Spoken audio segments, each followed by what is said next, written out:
Hello dear student, स्वागत है आपका हमारे YouTube channel simple chemistry class में। तो प्यारे बच्चे, आज की इस वीडियो में हम पढ़ने वाले हैं गॉसेस लॉ। ठीक है, इसे कहते हैं गॉस की प्रमेय, जो कि बोर्ड एग्जाम के लिए बहुत ज्यादा इंपॉर्टेंट है। प्यारे बच्चे, हर साल आने वाला क्वेश्चन है और ये फिजिक्स के अंदर हर साल आता है। तो वीडियो को स्टार्ट करने से पहले मेरी आप सभी से एक रिक्वेस्ट है, यदि आपने मेरे चैनल को सब्सक्राइब नहीं किया है तो प्लीज मेरे चैनल को सब्सक्राइब कर लें और बेल आइकन को प्रेस कर लें, ताकि नेक्स्ट वीडियो की नोटिफिकेशन सबसे पहले आप तक पहुंच सके। तो प्यारे बच्चों, इस वीडियो को शुरू से लेकर लास्ट तक देखना, ठीक है, क्योंकि ये बहुत ज्यादा इंपॉर्टेंट क्वेश्चन है। आपके एग्जाम आने वाले हैं, इसलिए आप इसको जरूर याद कर लीजिए, क्योंकि ये हर साल आने वाला क्वेश्चन है।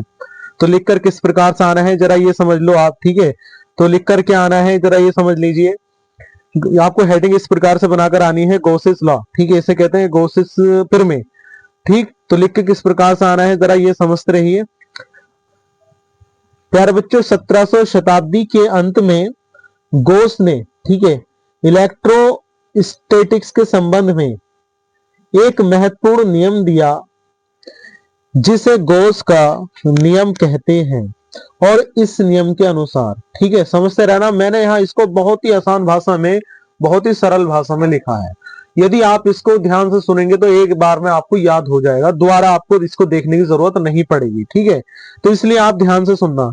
लिखकर समझ गए किस प्रकार से आना है, तो दोबारा समझो। 1700 शताब्दी के अंत में गॉस ने इलेक्ट्रोस्टैटिक्स के संबंध में एक महत्वपूर्ण नियम दिया, जिसे गॉस का नियम कहते हैं। और इस नियम के अनुसार, प्यारे बच्चों, इस नियम के अनुसार किसी आकृति या आकार के, किसी आकृति या आकार कैसा भी हो सकता है, एक्स वाई जेड, किसी आकृति या आकार के किसी बंद पृष्ठ से, किसी आकृति आकार के किसी बंद पृष्ठ से बाहर आने वाला कुल फ्लक्स, बाहर आने वाला कुल फ्लक्स उस पृष्ठ द्वारा घेरे गए आवेश का, यानी कि आवेश का एप्सिलॉन नोट, यानी कि 1/एप्सिलॉन नोट गुना होता है। तो प्यारे बच्चों, फिर समझेंगे। 1700 शताब्दी के अंत में गॉस ने इलेक्ट्रोस्टैटिक्स के संबंध में एक महत्वपूर्ण नियम दिया, जिसे गॉस का नियम कहते हैं। और इस नियम के अनुसार किसी आकृति या आकार के किसी बंद पृष्ठ से बाहर आने वाला कुल फ्लक्स उस पृष्ठ द्वारा घेरे गए आवेश का 1/एप्सिलॉन नोट गुना होता है। देन तब क्या हो जाएगा, फाई ई बराबर 1/एप्सिलॉन नोट इंटू क्यू। ठीक है, परिभाषा के अनुसार फाई ई बराबर 1/एप्सिलॉन नोट इंटू क्यू हो जाएगा।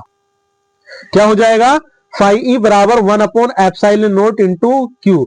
अब प्यारे बच्चों, हम इसको प्रूफ करके लेकर आएंगे, हम इसको प्रूफ करेंगे, हम इसका डेरिवेशन लिखेंगे। ठीक है, इतनी बात आपने समझ ली है। ठीक, अब हम इसको ड्राइव करके लेकर आएंगे, इसको प्रूफ करके लेकर आएंगे। किस प्रकार से प्रूफ करेंगे, तो वीडियो तो लास्ट तक देखते रहना, लास्ट तक बने रहिए वीडियो में, आपको एक बार में क्वेश्चन में याद करा दूंगा। प्रूविंग प्यारे बच्चों, अब करना है आपको, प्रूविंग करना है, इसको ड्राइव करना है। ठीक है, और इसकी व्युत्पत्ति करनी है इस वाले सूत्र की। ठीक है, तो देखिए इसमें आपको लिखना क्या है, प्रूविंग में लिखना है, माना किसी एक बंद पृष्ठ एस, ठीक है, पृष्ठ क्या माना है आपने, एस माना है, माना किसी एक बंद पृष्ठ एस किसी आकृति आकार का बना है। ठीक है, आकृति कुछ भी हो सकती है, अपनी तरफ से आप कुछ भी आकृति बना लो, जिसके अंदर किसी बिंदु P पर एक आवेश प्लस Q रखा है। एक बिंदु P है, उस पर प्लस आवेश Q रखा हुआ है। ठीक है, तो आपको इसके लिए गॉसेस का नियम ज्ञात करना है, यानी कि फाई ई बराबर 1/एप्सिलॉन नोट इंटू क्यू ज्ञात करके लेकर आना है। ठीक है, तो ये चित्र समझ लीजिए। ठीक है, यहां से R दूरी पर कोई बिंदु P है, जो कि बच्चों थीटा एंगल बना रहा है, थीटा कोण बना रहा है। और यहां पर जो पृष्ठ है इसका ds, इसे कहते हैं सरफेस, तो ये ds वेक्टर हो जाएगा। और इस बिंदु पर विद्युत क्षेत्र की तीव्रता है, ये ई वेक्टर हो जाएगी। ठीक है, इतनी बात ही आपको चित्र बनाए आना है। इस प्रकार से आप चित्र बनाएंगे और आगे लिखना क्या है ये समझो। ये बात आप समझ गए कि माना किसी एक बंद पृष्ठ एस किसी आकृति आकार का बना हुआ है, ठीक है, जिसके अंदर किसी बिंदु पी पर एक आवेश प्लस क्यू रखा हुआ है। तो ये चित्र बना लिया है आपने, ठीक है। तो ये चित्र आपको बनाकर आना है, बहुत आसान चित्र है, ठीक है। किसी भी आकृति बना लीजिए, कैसी भी आकृति हो अपने हिसाब से, ठीक है। इससे आर दूरी पर कोई बिंदु पे ले लीजिए, ठीक है। और यहाँ पर ये जो है ना, ये विद्युत क्षेत्र की तीव्रता है, ये विद्युत क्षेत्र की तीव्रता है, और ये जो है ना, ये यहाँ पर थीटा एंगल बनाएगा, ठीक है। तो अब आपको क्या करना है, यहां आप लिखेंगे इसके बाद वी हैव विद्युत फ्लक्स फाई ई बराबर integral S E vector dot D S vector.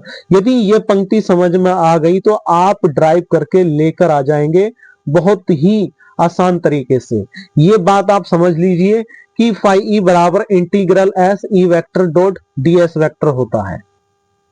यदि आपको ये बात समझ में आ गई तो समझिए आप गॉसेस का नियम आप चुटकियों में निकाल सकते हो, ठीक है।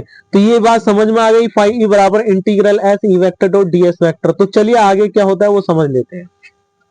तो ये देखिए यहाँ पर फाई ई बराबर integral S E vector dot D S vector, तो मैंने अभी बताया था, ये बात आप समझ लो, ये बात ध्यान में रख लो कि फाई ई बराबर integral S E vector dot D S vector होता है।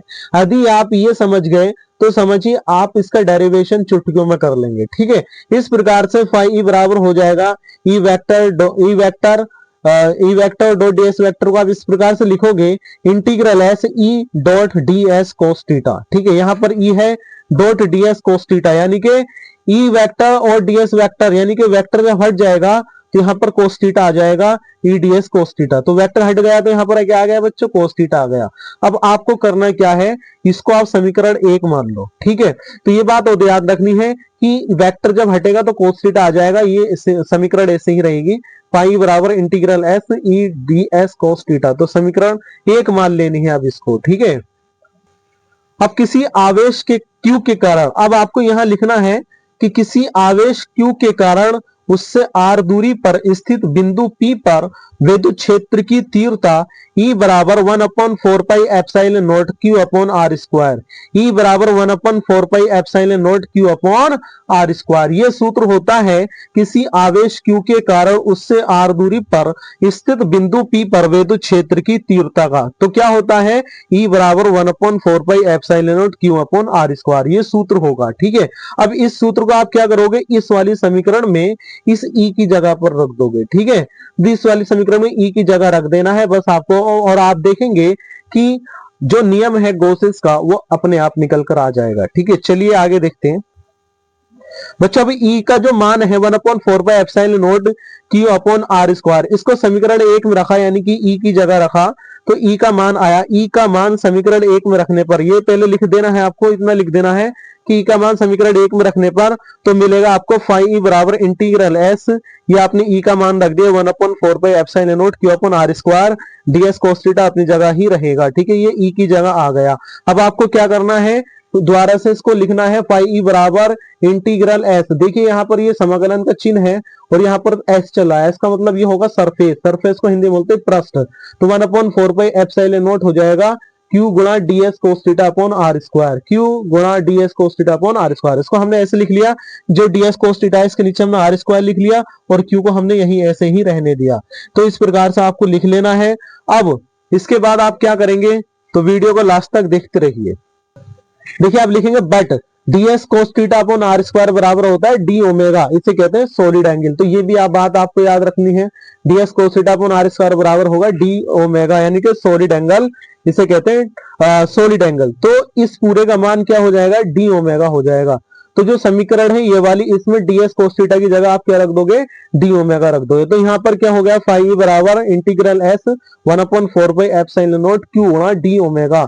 तो ये आपने किसकी जगह रखा है, D S cos theta upon R square की जगह आपने डी ओमेगा को रख दिया, क्योंकि इसका मान कितना होता है, D omega. D S cos theta upon R square का मान डी ओमेगा होगा, ये सॉलिड एंगल होता है। तो फाई ई बराबर इसे कहते हैं विद्युत फ्लक्स, फाई ई बराबर integral S 1/4 pi epsilon naught Q गुणा डी ओमेगा, ठीक है। इस प्रकार से आपको ये समझ में आ गया होगा। अब आपको क्या करना है, फाई ई बराबर Q upon 4 pi epsilon not, इसको आप बाहर लिख लेंगे, इंटीग्रल एस डी ओमेगा, इसको आप इंटीग्रल के बाद लिख लेंगे, इसको पहले लिखना है और इसको बाद में लिख लेना है, ठीक है। तो इस प्रकार से लिख लिया आपने। अब क्या करोगे, बट करके लिखना है integral S D omega, integral S D omega बराबर 4 पाई। तो इंटीग्रल एस डी ओमेगा बराबर क्या हो जाएगा, 4 पाई हो जाएगा। ठीक है, इंटीग्रल एस डी ओमेगा बराबर 4 पाई हो जाएगा प्यारे बच्चों। तो इस प्रकार से आप integral S D omega, integral S D omega बराबर 4 पाई, तो इसका मान कितना हो गया, इंटीग्रल एस डी ओमेगा बराबर 4 पाई। तो ये जो मान है ना इंटीग्रल एस डी ओमेगा का 4 पाई, तो इसकी जगह कितना रख दोगे आप, 4 पाई रख दोगे। ठीक है, तो जैसे आप इसकी जगह 4 पाई रखोगे तो सूत्र निकल कर आ जाएगा। तो यहाँ पर फाई बराबर क्यू अपॉन 4 पाई एप्सिलॉन गुणा इंटीग्रल एस, इसकी जगह आपने क्या रख दिया, 4 पाई रख दिया। ठीक है, तो इस प्रकार से आपने देखा कि 4 पाई को काट देगा, तो 4 पाई से 4 पाई क्या हो जाएगा, कट हो जाएगा, यानी कि कट जाएगा। तो बचेगा क्या, ये भी देख लो। ठीक है, जब 4 पाई से 4 पाई बचा, कटा, तो क्यू अपॉन एप्सिलॉन नॉट बचा, फाई बराबर क्यू अपॉन एप्सिलॉन नॉट। ठीक है, तो ये आने वाला है, आप सूत्र देखते रहिए जरा। तो फाई बराबर क्यू अपॉन एप्सिलॉन नॉट आ गया, इसको अब ऐसे लिख लो, फाई बराबर 1 अपॉन एप्सिलॉन नॉट गुणा क्यू। यही आपको प्रूफ करके लेकर आना था, यही आपको प्रूविंग करनी थी। तो जैसे ही आपका इतना आ जाए तो आप लिख देंगे यहाँ पे हैंस प्रूव्ड, तो ये क्वेश्चन आपका कंप्लीट हो जाता है। आपको यहाँ तक लिखकर आना है।